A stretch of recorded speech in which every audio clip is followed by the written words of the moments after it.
जय जगन्नाथ। जय जगन्नाथ।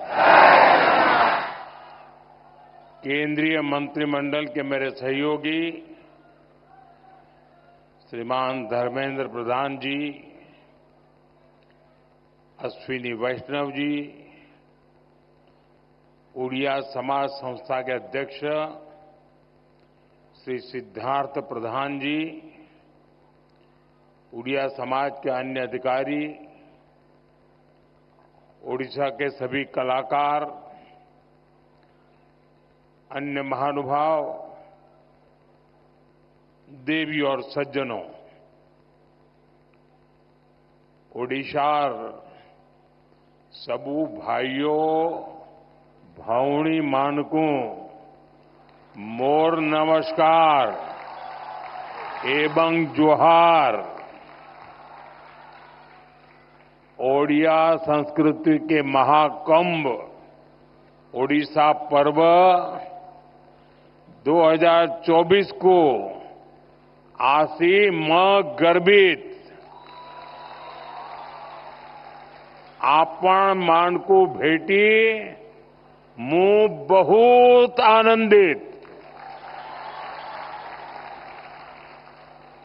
मैं आप सबको और ओडिशा के सभी लोगों को ओडिशा पर्व की बहुत बहुत बधाई देता हूं। इस साल स्वभाव कवि गंगाधर मेहर की पुण्यतिथि का शताब्दी वर्ष भी है। मैं इस अवसर पर उनका पुण्य स्मरण करता हूं, उन्हें श्रद्धांजलि देता हूं। मैं भक्त दासिया बावरी जी, भक्त सालवेग जी, उड़िया भागवत की रचना करने वाले श्री जगन्नाथ दास जी को भी आदरपूर्वक नमन करता हूं। ओडिशा निजर सांस्कृतिक विविधता द्वारा भारत को जीवंत रखी बारे बहुत बड़ा भूमिका प्रतिपादन करी छी। साथियों, ओडिशा हमेशा से संतों और विद्वानों की धरती रही है।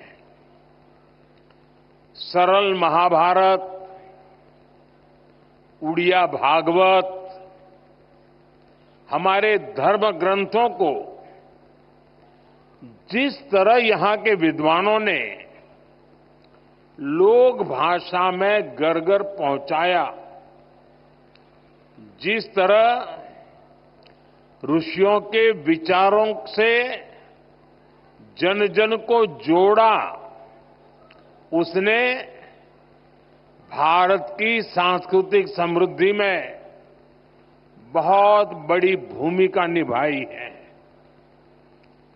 उड़िया भाषा में महाप्रभु जगन्नाथ जी से जुड़ा कितना बड़ा साहित्य है। मुझे भी उनकी एक गाथा हमेशा याद रहती है। महाप्रभु अपने श्री मंदिर से बाहर आए थे और उन्होंने स्वयं युद्ध का नेतृत्व किया था। तब युद्ध भूमि की ओर जाते समय महाप्रभु श्री जगन्नाथ ने अपनी भक्त माणिक्या गौड़िणी के हाथों से दही खाई थी। ये गाथा हमें बहुत कुछ सिखाती है। ये हमें सिखाती है कि हम नेक नियत से काम करें तो उस काम का नेतृत्व खुद ईश्वर करते हैं। हमेशा हर समय हर हालत में ये सोचने की जरूरत नहीं है कि हम अकेले हैं। हम हमेशा +1 होते हैं। प्रभु हमारे साथ होते हैं। ईश्वर हमेशा हमारे साथ होते हैं। साथियों, ओडिशा के संत कवि भीम भोई ने कहा था, मो जीवन पछे नर के, पड़ी थाउ जगत उद्धार हेऊ। भाव ये कि मुझे चाहे जितने ही दुख क्यों न उठाने पड़े, लेकिन जगत का उद्धार हो, यही उड़ीसा की संस्कृति भी है।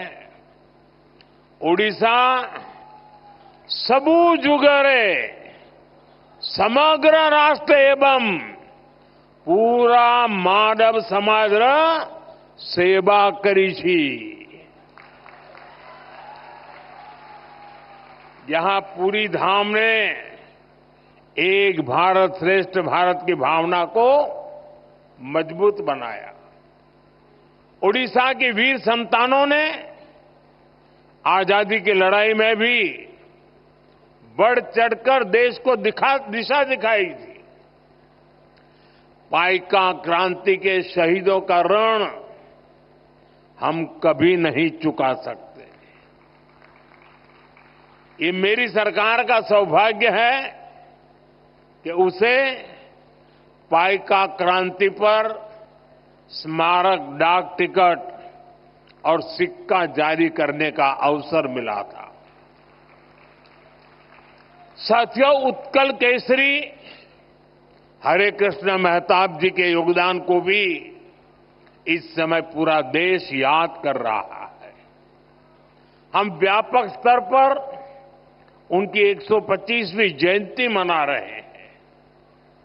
अतीत से लेकर आज तक उड़ीसा ने देश को कितना सक्षम नेतृत्व दिया है, ये भी हमारे सामने है। आज उड़ीसा की बेटी आदिवासी समुदाय की द्रौपदी मुर्मू जी भारत की राष्ट्रपति है। ये हम सभी के लिए बहुत ही गर्व की बात है। उनकी प्रेरणा से आज भारत में आदिवासी कल्याण की हजारों करोड़ रुपयों की योजनाएं शुरू हुई हैं। और ये योजनाएं सिर्फ ओडिशा के ही नहीं, बल्कि पूरे भारत के आदिवासी समाज का हित कर रही है।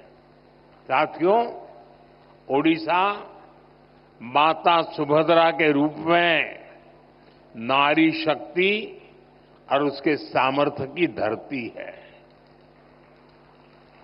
ओडिशा तभी आगे बढ़ेगा जब ओडिशा की महिलाएं आगे बढ़ेगी। इसलिए कुछ ही दिन पहले मैंने ओडिशा की अपनी माताओं बहनों के लिए सुभद्रा योजना का शुभारंभ किया था। इसका बहुत बड़ा लाभ ओडिशा की महिलाओं को मिलेगा।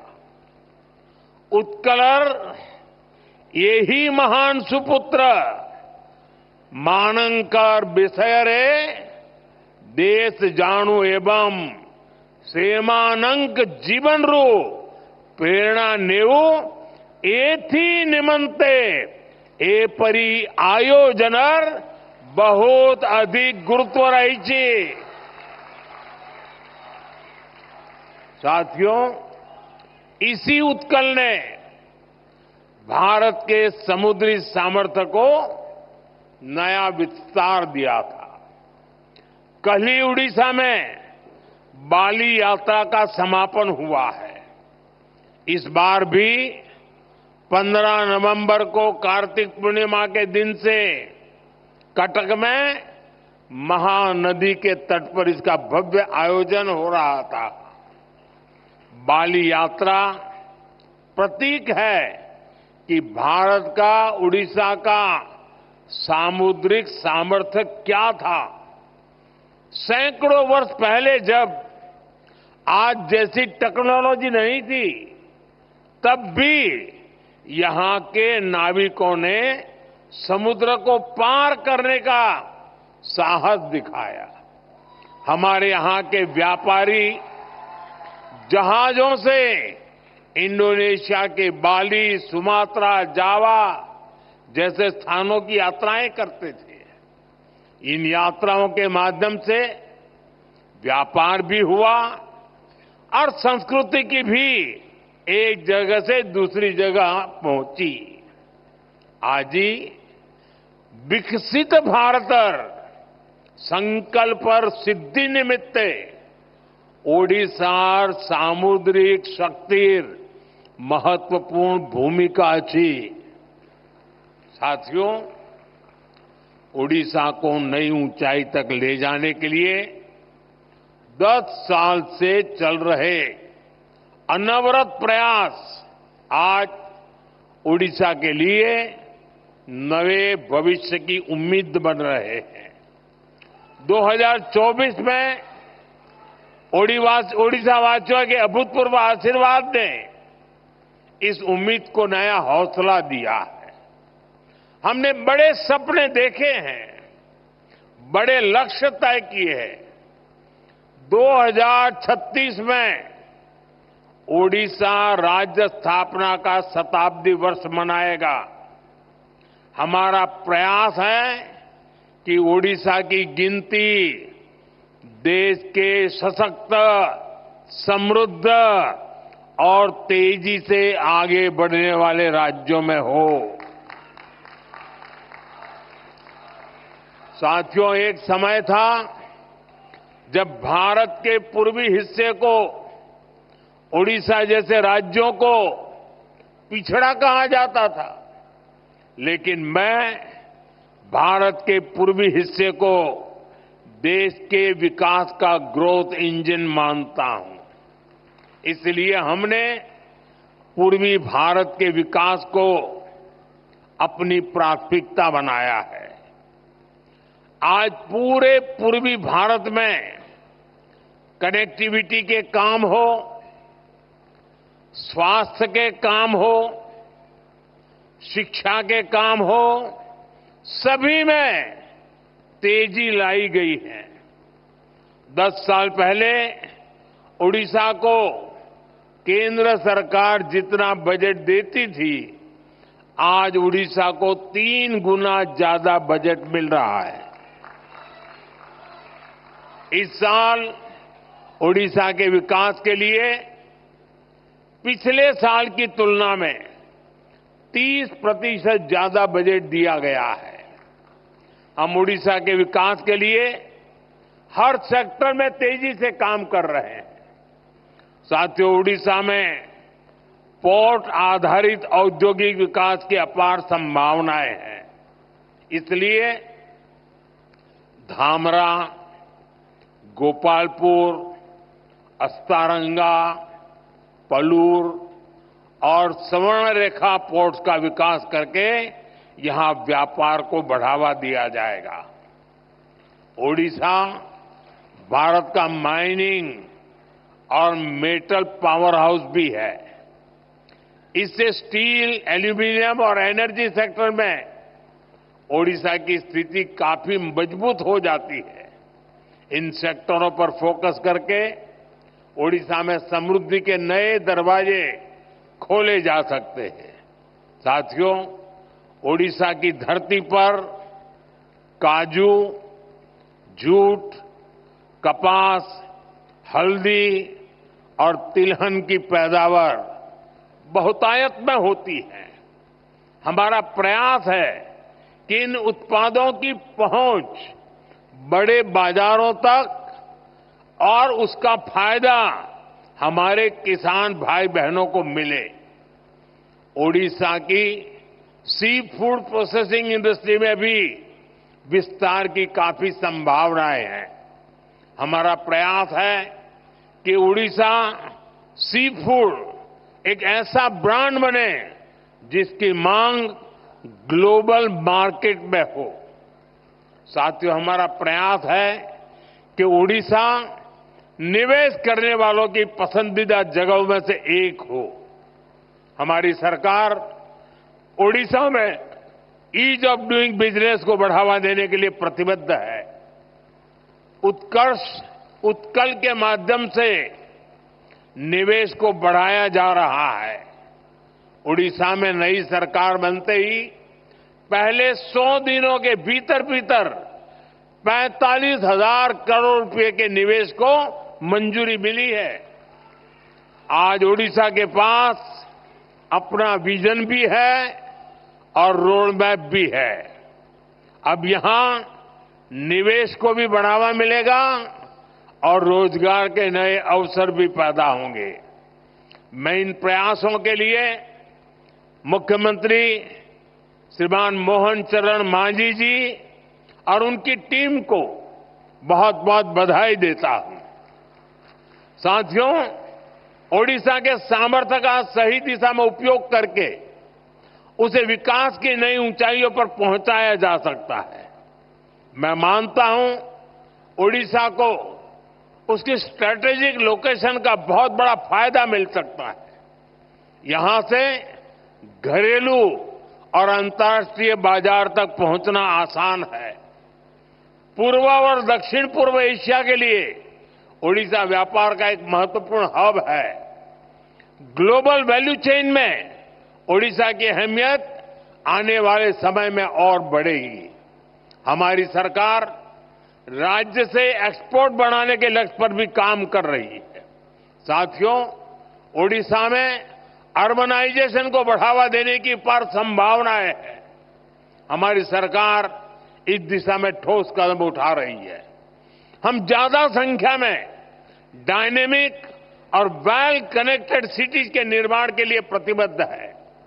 हमें ओडिशा के टियर 2 शहरों में भी नई संभावनाएं बनाने का भरपूर हम प्रयास कर रहे हैं।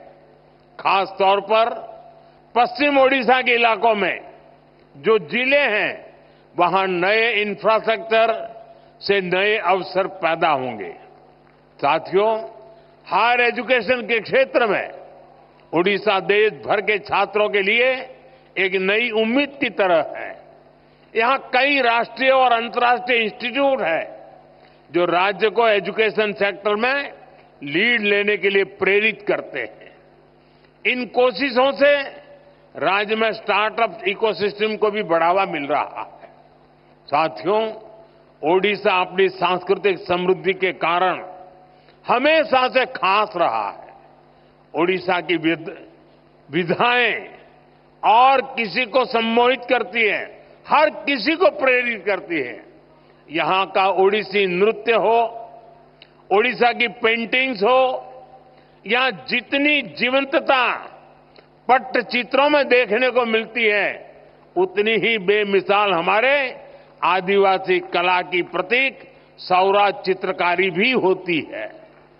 संबलपुरी, बोमकाई और कोटपात बुनकरों की कारीगरी भी हमें ओडिशा में देखने को मिलती है। हम इस कला और कारीगरी का जितना प्रसार करेंगे, उतना ही इस कला को संरक्षित करने वाले उड़िया लोगों को सम्मान मिलेगा। साथियों, हमारे उड़ीसा के पास वास्तु और विज्ञान की भी इतनी बड़ी धरोहर है। कोणार्क का सूर्य मंदिर, इसकी विशालता, इसका विज्ञान, लिंगराज और मुक्तेश्वर जैसे पुरातन मंदिरों का वास्तु, ये हर किसी को आश्चर्यचकित करता है। आज लोग जब इन्हें देखते हैं तो सोचने पर मजबूर हो जाते हैं कि सैकड़ों साल पहले भी ओडिशा के लोग विज्ञान में इतने आगे थे। साथियों, ओडिशा पर्यटन की दृष्टि से अपार संभावनाओं की धरती है। हमें इन संभावनाओं को धरातल पर उतारने के लिए कई आयामों में काम करना है। आप देख रहे हैं, आज ओडिशा के साथ साथ देश में भी ऐसी सरकार है जो ओडिशा की धरोहरों का, उसकी पहचान का सम्मान करती है। आपने देखा होगा, पिछले साल हमारे यहां G20 का सम्मेलन हुआ था। हमने G20 के दौरान इतने सारे देशों के राष्ट्राध्यक्षों और राजनयिकों के सामने सूर्य मंदिर की ही भव्य तस्वीर को प्रस्तुत किया था। मुझे खुशी है कि महाप्रभु जगन्नाथ मंदिर परिसर के सभी 4 द्वार खुल चुके हैं। मंदिर का रत्न भंडार भी खोल दिया गया है। साथियों, हमें ओडिशा की हर पहचान को दुनिया को बताने के लिए भी और भी इनोवेटिव कदम उठाने हैं। जैसे हम बाली यात्रा को और पॉपुलर बनाने के लिए बाली यात्रा दिवस घोषित कर सकते हैं, उसका अंतर्राष्ट्रीय मंच पर प्रचार कर सकते हैं। हम ओडिसी नृत्य जैसी कलाओं के लिए ओडिसी दिवस मनाने की शुरुआत कर सकते हैं। विभिन्न आदिवासी धरोहरों को सेलिब्रेट करने के लिए भी नई परंपराएं शुरू की जा सकती है। इसके लिए स्कूल और कॉलेजों में विशेष आयोजन किए जा सकते हैं। इससे लोगों में जागरूकता आएगी, यहां पर्यटन और लघु उद्योगों से जुड़े अवसर बढ़ेंगे। कुछ ही दिनों बाद प्रवासी भारतीय सम्मेलन भी विश्व भर के लोग इस बार उड़ीसा में भुवनेश्वर में आने वाले हैं। प्रवासी भारतीय दिवस पहली बार उड़ीसा में हो रहा है।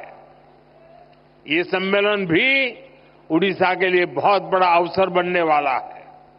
साथियों, कई जगह देखा गया है बदलते समय के साथ लोग अपनी मातृभाषा और संस्कृति को भी भूल जाते हैं, लेकिन मैंने देखा है उड़िया समाज चाहे जहां भी रहे अपनी संस्कृति, अपनी भाषा, अपने पर्व त्योहारों को लेकर हमेशा से बहुत उत्साहित रहा है। मातृभाषा और संस्कृति की शक्ति कैसे हमें अपनी जमीन से जोड़े रखती है, ये मैंने कुछ दिन पहले ही दक्षिण अमेरिका के देश गयाना में भी देखा। करीब 200 साल पहले भारत से सैकड़ों मजदूर गए, लेकिन वो अपने साथ रामचरितमानस ले गए, राम का नाम ले गए। इससे आज भी उनका नाता भारत भूमि से जुड़ा हुआ है। अपनी विरासत को इसी तरह सहेज कर रखते हुए जब विकास होता है तो उसका लाभ हर किसी तक पहुंचता है। इसी तरह हम ओडिशा को भी नई ऊंचाई पर पहुंचा सकते हैं। साथियों, आज के आधुनिक युग में हमें आधुनिक बदलावों को आत्मसात भी करना है और अपनी जड़ों को भी मजबूत बनाना है। ओडिशा पर्व जैसे आयोजन इसका एक माध्यम बन सकते हैं। मैं चाहूंगा आने वाले वर्षों में इस आयोजन का और ज्यादा विस्तार हो। ये पर्व केवल दिल्ली तक सीमित न रहे, ज्यादा से ज्यादा लोग इससे जुड़े, स्कूल कॉलेजों का पार्टिसिपेशन भी बढ़े। हमें इसके लिए प्रयास करने चाहिए। दिल्ली में बाकी राज्यों के लोग भी यहां आए, ओडिशा को और करीबी से जाने, ये भी जरूरी है। मुझे भरोसा है आने वाले समय में इस पर्व के रंग उड़ीसा और देश के कोने कोने तक पहुंचेंगे। ये जनभागीदारी एक बहुत बड़ा प्रभावी मंच बनेगा। इसी भावना के साथ मैं एक बार फिर आप सभी को बधाई देता हूं। आप सबका बहुत बहुत धन्यवाद। जय जगन्नाथ।